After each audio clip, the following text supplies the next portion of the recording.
धर्म स्नेह बात्मा हो। आ गए हम तुम्हारे जौहराट। अब तो कम हो गई होगी तुम्हारी घबराहट। आ गए हम तुम्हारे जौहराट। अब तो खत्म हो गई होगी तुम्हारी अंदर की घबराहट।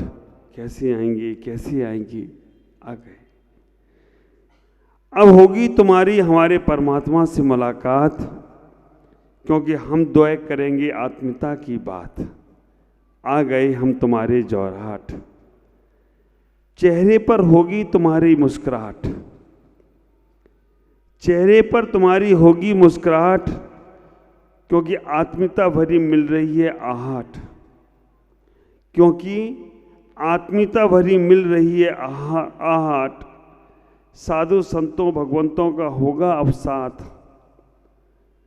हम आ गए हैं अब तुम्हारे जौहराट।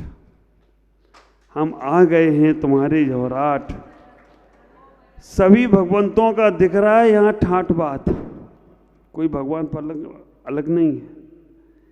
सभी भगवंतों का दिख रहा है यहाँ ठाठ बाट। सभी लोगों का खत्म हो गया यहाँ जात पात। कल बात करेंगे जब सब बैठेंगे तब। सभी लोगों का खत्म हो गया जात पात। आपसे आपस में हम सब करेंगे एक मुलाकात। हम सब आ गए हैं तुम्हारे जौहराट। हम सब आ गए हैं तुम्हारे जौहराट। हम सब आ गए तुम्हारे जौहराट। आने में बहुत देरी हो गई। मैं आने वाला था 2024 में ही, आते आते 25 हो गई। गजेंद्र जी को मालूम है। लेकिन जब जिसका लिखा होता है तभी आना जाना होता है। और जौहराट का लिखा हुआ था 2025 में आना, और ऐसे ही नहीं आना, अपने साथ प्रशांत मुनि को लेकर भी आना और साथ में मिलजुल करके आना। विचार करके रखना, बहुत बड़े पुण्य होते हैं जब साधु संतों के समागम प्राप्त होते हैं। जौहराट वालों, तुमने भगवानों को एक जगह बैठाला और हमने संतों को एक जगह बैठाला हो तो कोई आश्चर्य की बात नहीं होगी। लेकिन एक बात का हमेशा ख्याल रखना कि ये बैठना बाहर का नहीं होना चाहिए, अंदर का भी होना चाहिए। आज हमारी जैन समाज यहाँ बैठी है। कल चर्चा करेंगे हमारे संस्कार हमारा गौरव की।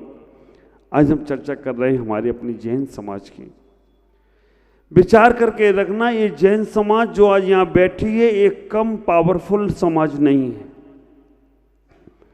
हमेशा मैं कहता हूं कि शेरों की सवारी और जैनों की यारी बड़ी किस्मत वाले को मिलती है। शेरों की सवारी और जैनों की यारी हर किसी को मिलती नहीं है। अगर मालूम पड़ जाए कि इसका मित्र कोई जैन व्यक्ति है तो विचार करके रखना, उसकी बात को बड़ा प्रमाणिक माना जाता है। हम अगर अपने इतिहास को उठाकर देखें, हम अपने पूर्वजों के इतिहास को उठाकर देखें कि अगर समाज के अंदर गांव में पंचायत होती थी, उन पंचायतों में अगर जैन व्यक्ति कोई गवाही दे दिया करता था तो उसके बाद कोई और गवाही की जरूरत नहीं पड़ती थी। विचार करना, आज भी है। कर्नाटक में हमारे धर्म स्थल पर बीरन जी हेगड़े का नाम सुना होगा आपने। कर्नाटक में धर्म स्थल पर बीरन जी हेगड़े जो वहां के राजा हैं।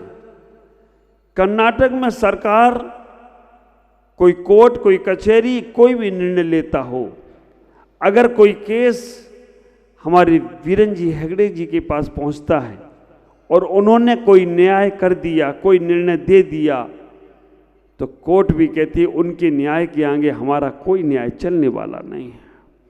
इतना गौरव हमारी जैन समाज ने पाया है।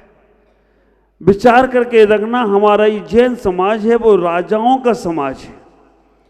जितने राजाओं को आप इतिहास में उठाकर देखने का प्रयास करो, बिंबिसार जैसे राजा, अशोक सम्राट जिनको हम बोला करते हैं, सैनिक राजा जिनको हम बोला करते हैं, ये हमारे जैन थे। ख्याल करना, हम अपने जीवन के उस गौरव को बढ़ाने का प्रयास करें। हमें अपने समाज को राजा जैसी समाज बनाना है। हमें अपनी समाज को अब बहुत आगे बढ़ाने का प्रयास करना है। मंदिर, गुरुद्वारे, मस्जिद, उपाश्रय, ये सब हमारे पूजा के स्थल हैं। लेकिन उसके बाहर जब हम समाज को आगे बढ़ाने का प्रयास करते हैं तो हमारी समाज में कोई ठोस कदम होना चाहिए। जैन समाज की एकता, जैन समाज की आपस की आत्मीयता, जैन समाज का आपस का प्रेम इस सृष्टि में बहुत बड़ा कार्य कर सकता है। ख्याल करना, हम सब लोग आज यहाँ बैठे हैं इस भवन में, कितना अच्छा लग रहा है। हम साधु संत यहाँ बैठे हैं, साध्वियाँ बैठी हैं, महाराज साहब बैठे हैं, सारे त्यागी वृत्ति बैठे हैं और आप सब उनका लाभ ले रहे हो। हम यहाँ बैठे होते, महाराज साहब वहाँ बैठे होते, ये और कहीं बैठे होते तो कैसा लगता? भारत का नक्शा कहीं इधर कुछ जा रहा है, कहीं उधर कुछ जा रहा है। ख्याल करो, ऐसा ही हमारा प्रसंग हमेशा चलते रहना चाहिए। हमें इतना ही सोचने का प्रयास करना है कि हमें अपनी समाज की एकता कैसे बना के रखना है। और एकता जो हमारे समाज में रहती है तो हमारा समाज का कुछ वजूद, कुछ वर्चस्व अन्य लोगों को समझ में आता है। नहीं तो संस्कृति हमारी वही हो गई, बटोगे तो ये सबको याद है। आप विचार करके रखना, जुड़ने का प्रयास करो। आज जैसे ही जुड़ते हैं, हम लोग मिलते हैं आपस में तो बहुत अलग संदेश जाता है। और आप ख्याल करके रखना, हमारी मंदिर की पूजाएं पद्धति, हमारी उपाश्रय की पूजा पद्धति सब हमारे तक सीमित रहेगी। लेकिन जब बाहर हमारा संदेश दिख जाएगा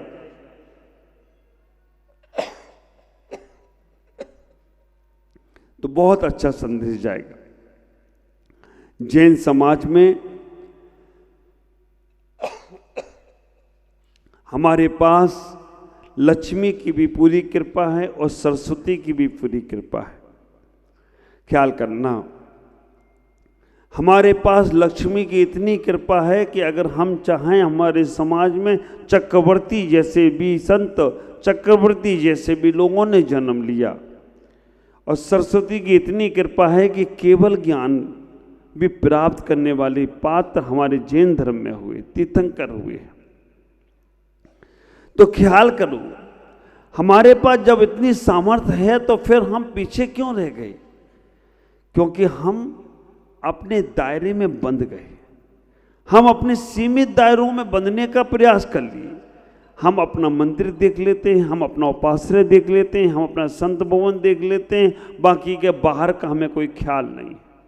ख्याल करो, इस पे कोई चर्चा होना चाहिए, इस पे कोई मुलाकात होना चाहिए। हमारी समाज के स्कूल कॉलेज होना चाहिए, हमारी समाज के हॉस्पिटल होना चाहिए, हमारे समाज के बड़ी बड़ी गौशाला होना चाहिए, हमारी समाज की बहुत बड़ी बड़ी इंडस्ट्रीज होना चाहिए जिसमें जैन समाज के लोगों का वर्चस्व होना चाहिए। अगर आपके पास वो वर्चस्व है तो हम बड़ी बड़ी सरकारों को भी अपने अधीन कर सकते हैं। और अगर केवल हम अपना ही देखते रहे तो ख्याल करके रखना, तो बहुत करोगे अपने लिए, लेकिन जिस दिन उनका मन फिर गया तो तुम्हारा फिरका बंद हो जाएगा। इसलिए हमें अपने जीवन में वो कार्य करके दिखाना है जिससे हमारी समाज की एकता और हमारी समाज की महत्वता समझ में आना चाहिए। जैन शब्द एक पवित्र रूप से लिया जाता है। आप फ्लाइट में सफ़र कर रहे हो और वहाँ अगर आपके नाम के आगे जैन लिखा है तो जैन फ्रूट, सबसे शुद्ध शाकाहारी भोजन जैन फ्रूट को माना जाता है। और विचार करके रखना, डॉक्टर भी आजकल इलाज कर रहे हैं और वो भी कह रहे हैं कि अगर तुम्हें हमेशा स्वस्थ रहना है तो कौन सा भोजन करो। लोग सोचते जैनियों का भोजन मरीजों के लिए है, मरीजों के लिए नहीं है। जैनियों का भोजन शरीर के स्वस्थ के लिए है। जैनों की हर क्रिया वैज्ञानिक क्रिया है। अगर जैन धर्म में लिखा है कि रात्रि में भोजन नहीं करना, बड़े बड़े वैज्ञानिकों ने इस पर रिसर्च करना शुरू कर दिया। बड़े बड़े वैज्ञानिक कहते हैं कि रात्रि में भोजन नहीं करना। डॉक्टर लिखने लग गए हैं कि आपको अपने जीवन में स्वस्थ रहना है तो सोने से 6 घंटे पहले भोजन कर लीजिएगा, 4 घंटे पहले भोजन कर लीजिएगा। एक बार भोजन दबा के खाते हो तो दूसरी बार हल्का भोजन कीजिएगा। लेकिन हमारी तो आदत है, नाम भी हमने ऐसे ऐसे दे दिए। सुबह करते तो ब्रेकफास्ट, दोपहर में करते लंच, शाम को करते डिनर, इसके बाद एक चौथा नाम और आ गया है, मिड डे बोलते हैं। क्या बोलते हैं उसको? रात में 12 बजे करते उसको क्या बोलते हो? हाँ, मिडनाइट। कितने नाम दे दिए। आप एक बार बताओ, आप भोजन करते हो, आहार करते हो, गोचरी करते हो या खाना खाते हो? हाँ, भोजन करते हो, खाना खाते हो, आहार करते हो, गोचरी करते हो? भोजन करते हो। आप विचार करना, खाना खाने वाला खान, गोचरी करने वाला संत, आहार लेने वाला संत, भोजन करने वाला श्रावक। आप भोजन करते तो अच्छी बात है। खड़े होके खाते हो या बैठ के खाते हो? खड़े होके कौन खाता है? हाँ, आपने नया सिस्टम बना रखा है, बफे। ये बफोलो का शॉर्ट फॉर्म है बफे। बफोलो मतलब भैंस, और भैंस का शॉर्ट कर दिया बफे। और तुम खाते भी जाते हो, चरते भी जाते हो, चलते भी जाते हो। बोला एक हमसे, महाराज आप भी तो खड़े होके खाते हो। मैंने कहा बारी बुद्धि मेरे ऊपर ही चला रहा है। आप विचार करके रखना, मैं संत खड़े होकर खाते एक ही जगह पर रहकर खाने का प्रयास करते हैं। और आप विचार करके रखना, आप चरते जाते हो, चलते जाते हो, कैसे क्या होता होगा। और कहीं यहाँ मुँह मारा, कहीं यहाँ मुँह मारा, कहीं यहाँ किया, कहीं वो किया। ख्याल करो, हमारा जैन धर्म केवल और केवल सिद्धांतों से अजर और अमर हो सकता है, मंदिरों से नहीं। आपकी मंदिर की व्यवस्थाएं मंदिर तक सीमित रहेंगी, लेकिन अगर बाहर शादी में कहीं जा रहे हो और किसी की भी शादी हो और शाम को वो उसको शादी में बुलाया है, डिनर पे बुलाया है, आपने कह दिया मैं नहीं खाता हूँ रात भोजन, उसके अंदर जैन धर्म के प्रति कितनी श्रद्धाएं बैठेंगी, कितनी आस्थाएं बैठेंगी। वो जैन धर्म के प्रति नतमस्तक हो जाए तो कोई आश्चर्य की बात नहीं होगी। आप विचार करके रखना, आप कहीं सफर में जा रहे हो, शाम 6 बजे आपने भोजन कर लिया, तुम्हारा जैन धर्म उस व्यक्ति के पास पहुंच गया। ख्याल करना, जब कभी मैं जेलों में जाता हूं, मैं पूछता हूं जेलों में, एक जेलर साहब बोले महाराज हमारे यहाँ भोजन तो जैनियों के समय से ही मिलता है। जेल में भोजन जैनियों के समय से? मैंने पूछा कैसे? बोला महाराज हम शाम 6 बजे भोजन दे देते हैं, उसके बाद सबको बैरक में वापस पहुंचा देते हैं। एक भी 6 बजे के बाद बाहर नहीं निकल सकता है जैनियों की वजह से। आप ख्याल करना, सरकार भी जैन धर्म को इतना फॉलो करती है, इतना मानती है कि वो सरकारी नौकरी, कितने बजे जाते हो सरकारी नौकरी पर? सरकारी जो भी सरकारी जॉब करते हैं ना, वो सबको 10 बजे के पहले नहीं बुलाते। उन्हें मालूम है कि 10 बजे के पहले इन जैनियों को पूजा पाठ करना पड़ती है, जैन लोगों के धर्म को, लोगों को सब कुछ करना पड़ता है। आप विचार करके रखना, 10 बजे के बाद बुलाते हैं और सरकारी जॉब खत्म कितने बजे हो जाती है? 5 बजे, क्योंकि मालूम है तुम रात में भोजन नहीं करोगे। सबको उन्होंने जैन बना दिया। पूरे भारत, पूरे विश्व में सरकारी जहां भी जॉब होती है, क्योंकि सरकारों को भी मालूम है जैनियों के नियम। ख्याल करके रखना, ये जैनियों के नियम जैनियों को नहीं मालूम। सुबह 7 बजे ही महाराज, आसाम में जल्दी सवेरा होता है, 7 बजे दुकान खोलना है, सुबह ही 7 बजे खोलने पहुंच जाते हो दुकान। और रात के 2 बजे भी कोई ग्राहक आ जाए, चलो निपटाई देता हूं, कल आया नहीं आया तो क्या होगा। आप विचार करके रखना, आप अपने सिद्धांतों से छूट रहे हैं, और जिस सिद्धांतों से छूट रहे हैं उसी कारण से परेशान हो रहे हैं। एक एक नियम को अगर आप पालन करने शुरू कर दो, आपको कोई तकलीफ नहीं हुई। हमेशा मैं कहता हूँ, जैन सो दुखी नहीं, दुखी सो जैन नहीं।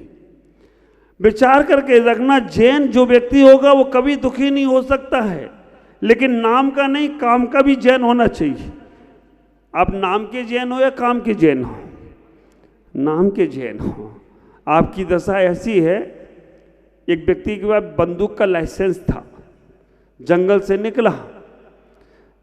निकला, उसे चोरों ने घेर लिया, डाकुओं ने घेर लिया। उसने कहा पास नहीं आना, मेरे पास बंदूक का लाइसेंस है, पास नहीं आना, मेरे पास बंदूक का लाइसेंस है। उस आदमी की हालत में और तुम्हारी हालत में कोई अंतर नहीं है।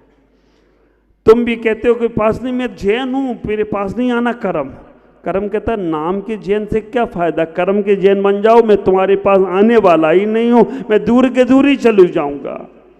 और ख्याल करना, एक बार पक्के जैन बनकर देखो, तुम्हें कोई दुखी कर नहीं सकता अगर तुम सच्चे में जैन बन गए। और आप विचार करके रखना, जैन धर्म का एक ही सिद्धांत,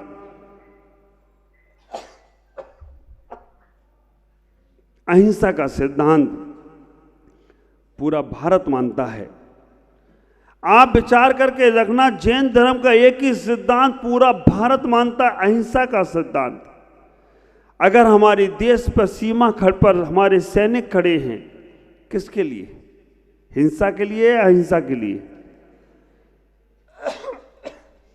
डॉक्टर अगर बनता है तो किसके लिए? बचाने के लिए, अहिंसा के लिए। डॉक्टर जितने बने वो अहिंसा के लिए बने हैं। अगर इंजीनियर बनता है तो किसके लिए? अगर ये बिल्डिंग को इंजीनियर नहीं नक्शा बनाता, मटेरियल बताता, तो बिल्डिंग कब की ढह जाती। इंजीनियर भी अहिंसा के लिए बना है। एक पुलिस वाला, ट्रैफिक वाला अगर चौराहे पे खड़ा है तो किसके लिए खड़ा है? अहिंसा के लिए। अगर वो ना हो तो एक्सीडेंट हो सकता है। एक एडवोकेट अगर बनता है तो अहिंसा के लिए, एक डॉक्टर बनता है तो अहिंसा के लिए, एक टीचर बनता है तो अहिंसा के लिए। और मैं तो यहां तक कहना चाहूंगा, सर्दी, गर्मी, बरसात किसके लिए? अहिंसा के लिए। सर्दी नहीं पड़ती तो अनाज सुरक्षित ना होता, गर्मियों में कोल्ड स्टोरेज में रखना पड़ता है। गर्मी नहीं पड़ती तो अनाज पकता नहीं, वो भी गर्मी अहिंसा के लिए। और बरसात नहीं होती तो अनाज उगता नहीं, वो भी अहिंसा के लिए। सर्दी, गर्मी, बरसात भी अहिंसा के लिए है। आप विचार करना, अरे ज़्यादा दूर तो जाओ ना, छोड़ो। आपकी गाड़ी में जो ब्रेक लगा है किसके लिए? आपकी गाड़ी का ब्रेक भी अहिंसा का संदेश देता हो तो कोई आश्चर्य की बात नहीं है। इतना ही विचार करना, ये संसार में सब कुछ अहिंसा के लिए है, लेकिन हम समझ नहीं पा रहे हैं। हमारा जैन धर्म इतना विराट, इतना विशाल है, सबको लेकर चलता है। पेड़ पौधों की रक्षा की बात करता है जैन धर्म। भावों में भी किसी के प्रति गलत नहीं सोचना, वो बात करता है जैन धर्म। वो जैन धर्म के आप सब अनुयायी हो, आप विचार करना, ऐसा डायमंड जैसा धर्म तुम्हें मिला है, इसको कभी छोड़ने का प्रयास नहीं करना।